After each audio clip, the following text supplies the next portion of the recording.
9 dangerous speaking mistakes. Number 1, not having a proper structure. How can you bake a cake if you don't have your ingredients and a recipe to follow? It might just not come out the way you want. To have the cake baked, the cake of your public speaking, we must have ingredients and a recipe to follow. What should be placed first and placed next and placed last, so that it has a seamless flow with a strong structure. Now, someone might ask, what is structure? You could have an opening. You should have an opening. The opening is to do 2 things. 1 is to get the attention of your audience quickly and favorably. 2 is to get them to want to listen to the rest of the speech. So you shouldn't just jump into the speech without thinking clearly about what you want to open with.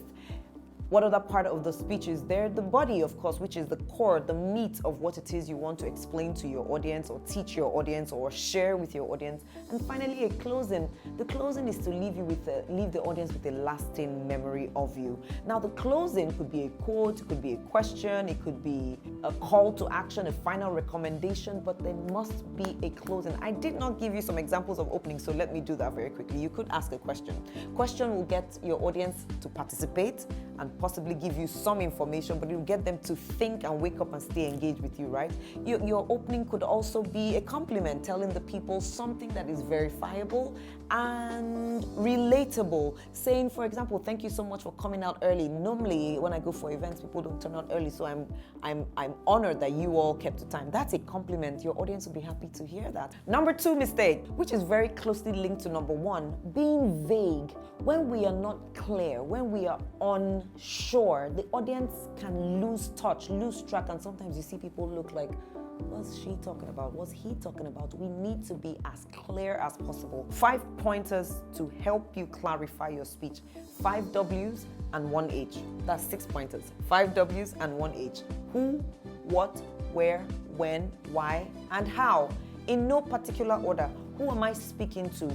Who is this message for? What am I saying? What different points do I want to drop? Why am I giving this speech? Is it to impress my audience? Is it to enlighten them? Is it to win them over to my side? You need to know your why. When am I speaking? What time of the day? What time of the year? What time of the week?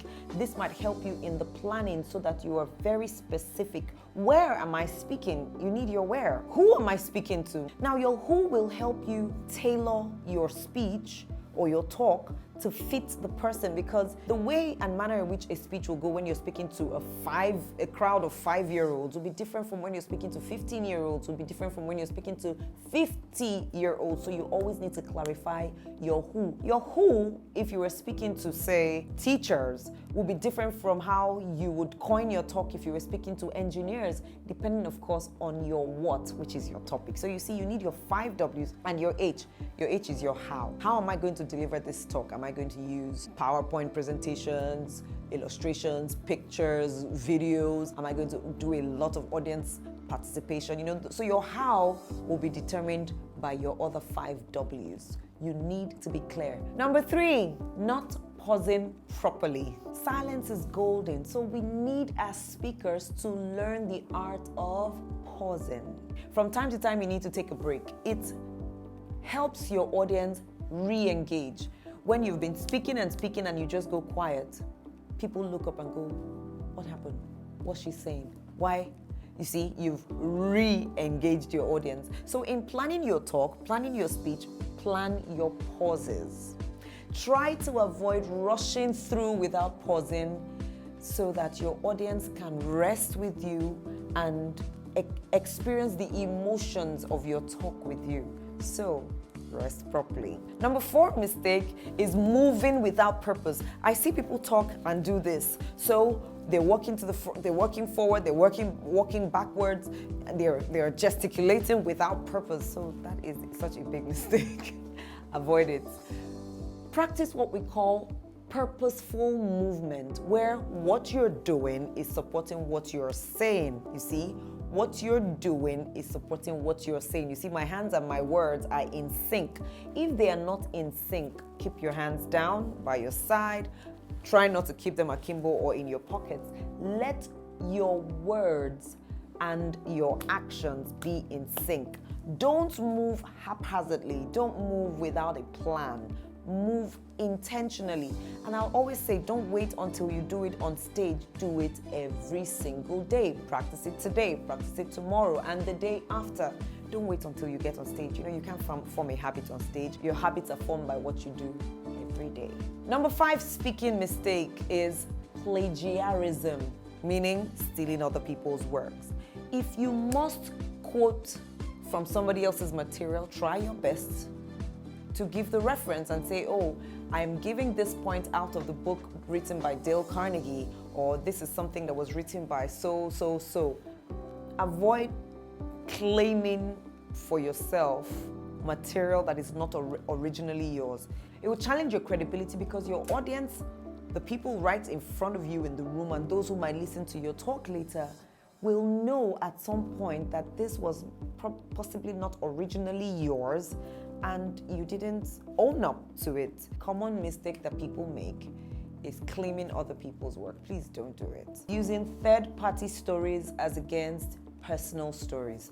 Now, the power of the personal story is that you inspire curiosity from the minds of your audience. You make them want to listen. You make them want to hear you. They hang on to your every word because they don't know the story.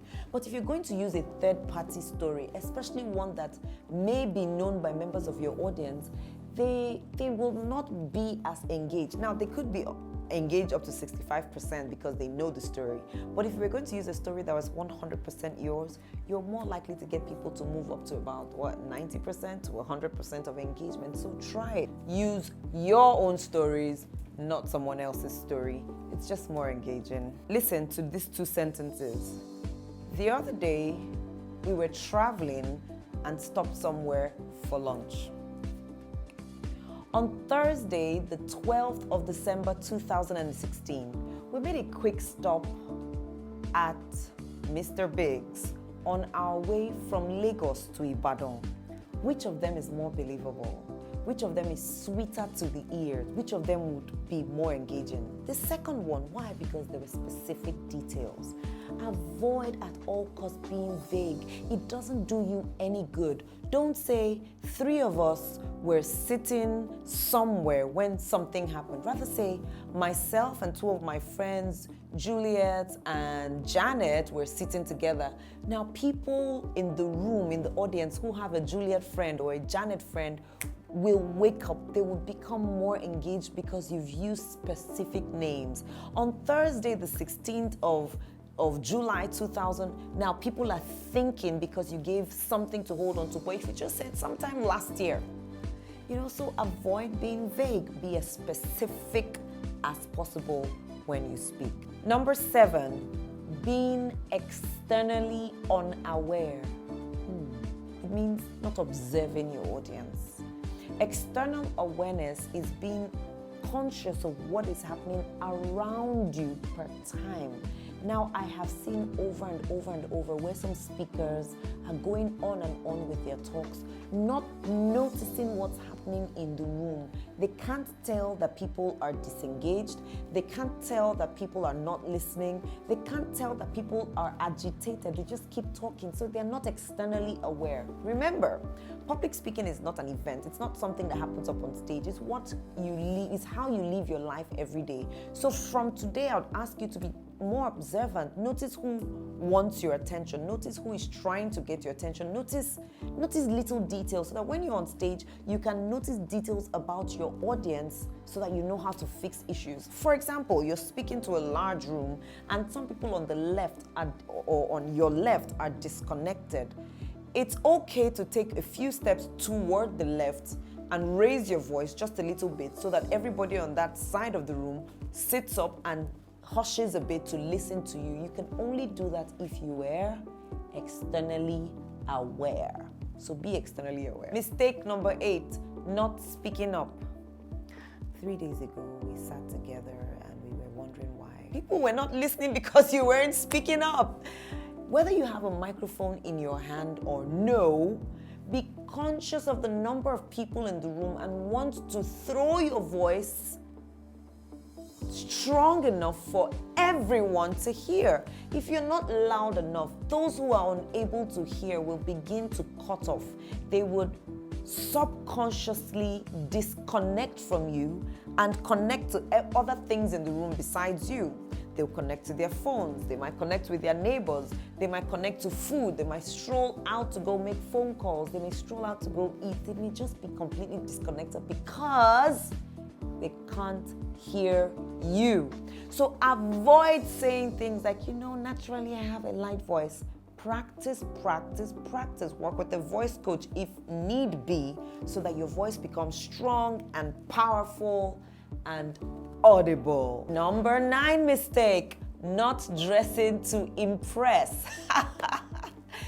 The first thing your audience sees before they even hear you is what? You and how you look. So dress in a way that is so impressive they can't take their eyes off you. I'm not asking you to go wear the most flamboyant of clothes, but wear clothes that are comfortable, they accentuate your qualities, your features, they're pleasing to the eyes, they're agreeable by your audience, they suit you, and they are endearing.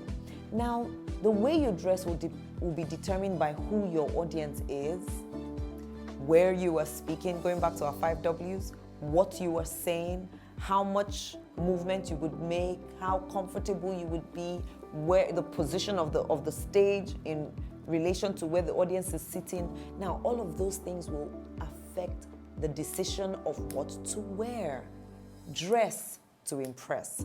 Avoid dressing unimpressively. The 9 points I have just described, the 9 speaking mistakes to avoid, are in one way and at one time or the other written in my book titled Before You Speak, Read This. You need to get a copy in your hand. If you want to, click the link below and get a copy now. Thank you so much for being with me today. I hope this video was helpful to you. Don't forget to subscribe to my channel and share, tell other people about it. Remember, on this channel, we teach you how to become the best speaker possible, how to present your ideas and your desires in a way that people will connect, understand, and participate. My name is Joyce Daniels, and I'll talk to you soon.